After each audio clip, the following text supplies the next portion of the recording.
Hi, உங்களுக்கு தெரியுமா? ஜெர்மனியில் ப்ராடக்ட் வாங்கினா உங்களுக்கு ஒரு வேளை அந்த ப்ராடக்ட்னால சாட்டிஸ்ஃபேக்ஷன் இல்லை அப்படின்னா காசு திரும்பி கொடுத்துருவாங்க. அது உங்களுக்கு தெரியுமா? வாங்க இங்கே பார்க்கலாம். ஸோ இங்கே வந்து இந்த மாதிரி ப்ராடக்ட்ஸ் வந்து வச்சுருப்பாங்க. இது இந்த மாதிரி கிராட்டிஸ் டெஸ்ட்டுன்னு போட்டு வச்சுருப்பாங்க. இங்கே பாருங்கள், இப்படி இருக்கும். இதுலேயே வந்து சொல்லிடுவாங்க டேட்டை, எப்பையிலேருந்து எப்பைக்குள்ளே இதை வாங்கணும், இது எப்போ வரைக்கும் காசை நீங்கள் கிளைம் பண்ணிக்கலாம் சாட்டிஸ்ஃபைடாக இல்லை அப்படின்னான்னு. இப்போது நம்ம ஒரு வேளை இந்த ப்ராடக்ட் வாங்குகிறோம், இது எனக்கு பிடிக்கல அப்படின்னா இதோட பில்லை நம்ம பத்திரமா வச்சுருந்துக்கணும்.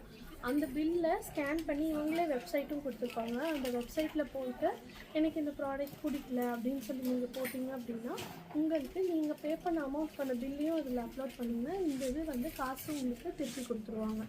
இது வந்து இங்கே நிறைய ஸ்டோர்ஸ், டிஎம்மில் மட்டும் இல்லை, நிறைய ஸ்டோர்ஸில் இந்த மாதிரி நிறைய ப்ராடக்ட்ஸுக்கு இருக்கும். இன்கேஸ் நீங்கள் யாராவது ஜெர்மனியில் இருக்கீங்க, இது வரைக்கும் ட்ரை பண்ணல அப்படின்னா ட்ரை பண்ணி பாருங்கள், கண்டிப்பாக காசை திருப்பி கொடுத்துருவாங்க.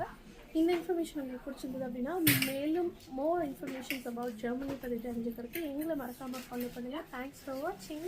டாடா, பாய்.